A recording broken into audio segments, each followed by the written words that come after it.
The Arrival, a curious scholar. A biting wind swept across the Salisbury plain, carrying the scent of damp earth and centuries-old secrets. Dr. Elias Carter pulled his coat tighter around him as he approached the towering stones of Stonehenge, their ancient silhouettes standing firm against the dimming sky. He had visited countless historical sites, yet none had filled him with such an unshakable sense of unease. His footsteps crunched against the frost-kissed grass as he crossed the barrier, granted special after-hours access by the university. The privilege had come with strict warnings: do not disturb the formations, do not stray too far, and, above all, do not believe the stories. Yet Elias was not one to be swayed by folklore. His field was archaeology, not myth. Tonight, he was here for something tangible. The old manuscript he had spent months translating spoke of an anomaly, a spiral marking hidden beneath the soil, positioned near one of the outer stones. The records described it in fragmented detail, as though those who had documented it feared writing too much. That fear only fueled Elias's curiosity. Reaching into his satchel, he retrieved a small lantern and switched it on. Its soft glow cast shifting shadows over the monoliths, making them appear almost alive. As he moved closer to the tallest stone, his fingers traced the rough, weathered surface. The weight of time pressed against his skin. Then, a sound, faint, like a whisper carried on the wind.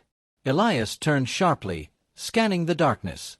The security guard had left hours ago. He was alone. Ignoring the unease tightening in his chest, he knelt and brushed away the damp earth near the stone's base. His breath caught. There, barely visible beneath layers of soil, was the spiral. Its grooves were shallow yet precise, untouched by erosion. He traced its outline with his gloved hand, feeling an inexplicable warmth radiating from the stone beneath. A sudden gust of wind howled through the formation, rattling his lantern. The light flickered, casting erratic shapes across the ground. Elias stilled. He could have sworn he heard something more than the wind. A murmur. A distant chant. His rational mind fought to dismiss it. The acoustics of the site were known to play tricks, amplifying distant noises. That was all. And yet, his pulse quickened as he pressed his palm fully against the marking. The warmth intensified, seeping through his glove. The ground beneath him trembled, so subtly that he wondered if he had imagined it. But no, the small stones near his knees had shifted. He pulled his hand away abruptly. The warmth vanished. Silence hung thick in the air. The wind had died. Even the distant rustling of trees had ceased. It was as though the world itself was holding its breath. Elias exhaled shakily, forcing himself to move. He reached for his notebook, hastily sketching the spiral's design. If nothing else, he would document his findings and analyze them later. Then, just as he was about to rise, a shadow shifted near the stone's edge, something not cast by his lantern. He froze. A single whisper, clearer than before, cut through the silence. A name. His name. The lantern's flame extinguished. Darkness swallowed him whole. The whispering stones. A glimpse into the past. Elias staggered backward, his breath shallow, his senses on high alert. The whisper that had spoken his name still echoed in his mind, though the night had fallen into a suffocating silence. His lantern flickered weakly, casting fractured light onto the spiral marking at his feet. He wanted to dismiss what had just happened, convince himself it was exhaustion, imagination, or the tricks of an ancient place. But deep down, he knew better. The ground trembled again, just for a moment, just enough to feel like a heartbeat beneath the earth. Then, the world around him changed. It happened in a blink. One moment, he stood alone beneath the towering stones of Stonehenge, surrounded by the cold breath of the night. The next, the air was thick with the scent of burning wood and damp soil. The ancient ruins were no longer ruins. They stood pristine, unweathered, aligned with meticulous precision. Flames from distant torches flickered against the monoliths, casting long shadows across a gathering of figures cloaked in deep, earthen robes. Elias froze, his pulse hammering against his ribs. He wasn't merely seeing the past, he was inside it. The robed figures chanted in a language unfamiliar yet rhythmic, their voices a low hum that vibrated through the very stones. They moved with deliberate purpose, their hands raised toward the sky as if communing with something beyond the realm of sight. Elias wanted to step forward, to examine them closer, but a presence held him still. A figure emerged from the gathering, a man draped in heavy furs, his face obscured by a mask of carved bone. He carried an air of authority, a presence that commanded the space around him. Without hesitation, the others knelt before him, their voices falling into reverent silence. Elias swallowed hard. He should not be here. He should not be seeing this. The masked figure stepped forward, his hands hovering over the very spiral Elias had uncovered. The air around him shimmered, and the marking began to glow, a deep, pulsating blue that seemed to thrum in time with Elias's own heartbeat. A single phrase, spoken with quiet certainty, carried through the air. "The stones remember." The words struck Elias like a physical force. His vision blurred for an instant, and suddenly he understood. Stonehenge was not just a monument. It was not merely a burial site, a celestial calendar, or a place of worship. It was something far older, far greater, a vessel of memory, an anchor in time. The masked figure turned, his gaze locking onto Elias. Though his face remained obscured, Elias felt the weight of his stare, ancient and knowing. "You were never meant to see this." The voice wasn't angry, nor was it welcoming. It was a simple statement of fact. The spiral's glow intensified, its light stretching toward Elias like spectral tendrils. A sudden pressure built in his chest, crushing, relentless. His breath hitched, and the world around him began to blur, unraveling like a frayed thread. No, he wasn't ready to leave. Not yet. There was more to understand, more to uncover. The masked figure lifted his hand, and the past shattered. Elias gasped as he was hurled back into the present, collapsing onto the cold, damp earth beneath Stonehenge's familiar ruin. His lantern lay beside him, its flame extinguished. But the marking before him still pulsed with light. And when he looked down at his palm, the spiral had burned itself into his skin. The hidden gateway, crossing the threshold. Elias lay sprawled on the damp earth, his chest rising and falling in uneven gasps.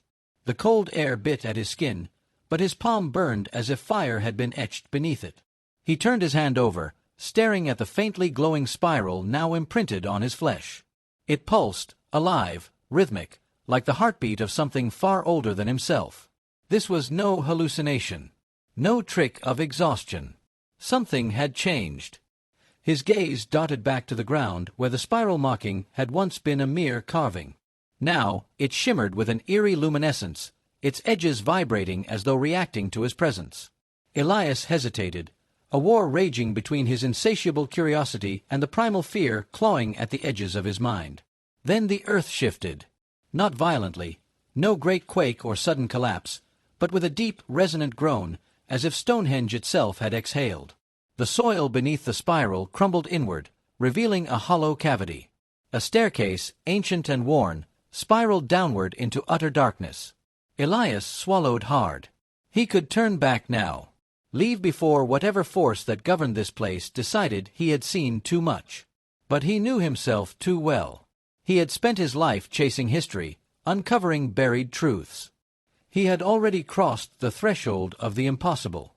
And so, gripping his lantern in one hand and steadying himself with the other, he stepped forward. The descent was slow, each footstep echoing into the unseen depths below. The air thickened with the scent of stone and damp earth, mingled with something metallic, iron, perhaps, or something stranger. The further he went, the more oppressive the silence became, pressing against his ears like the weight of an unseen tide. Then, at the bottom of the stairs, the passage widened.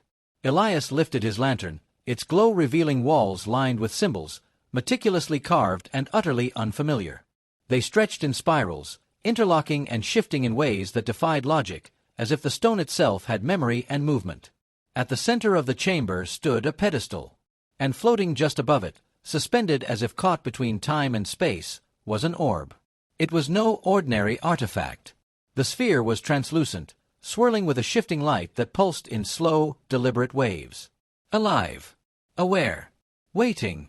Elias took a step forward, his breath hitching.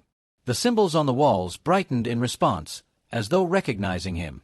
Then, a voice. Deep, resonant, neither male nor female. It filled the chamber without echo, without origin. The heart of time must not be disturbed. Elias froze. A shadow moved in the farthest corner of the chamber, barely visible but undeniably there. Someone, was watching him. The orb pulsed again, its glow intensifying. His palm ached, the spiral burning brighter. He had uncovered something no one was meant to find. And now, something was awakening. The awakening, a choice beyond time. Elias stood motionless, his breath shallow, his pulse thrumming in his ears. The chamber pulsed with energy, a force both ancient and sentient. The heart of time, the orb, floated above the pedestal, its light shifting between deep indigo and shimmering gold. The symbols along the walls glowed in response, as though whispering secrets in a language beyond comprehension. Yet it was not the artifact that sent a chill down his spine. It was the figure emerging from the shadows. Tall and draped in layered robes of deep obsidian, the being's face remained obscured beneath a hood. Only its eyes were visible, two piercing points of light, neither human nor entirely alien. It moved without sound, gliding across the chamber like a wraith. Elias fought the instinct to flee. He had come too far.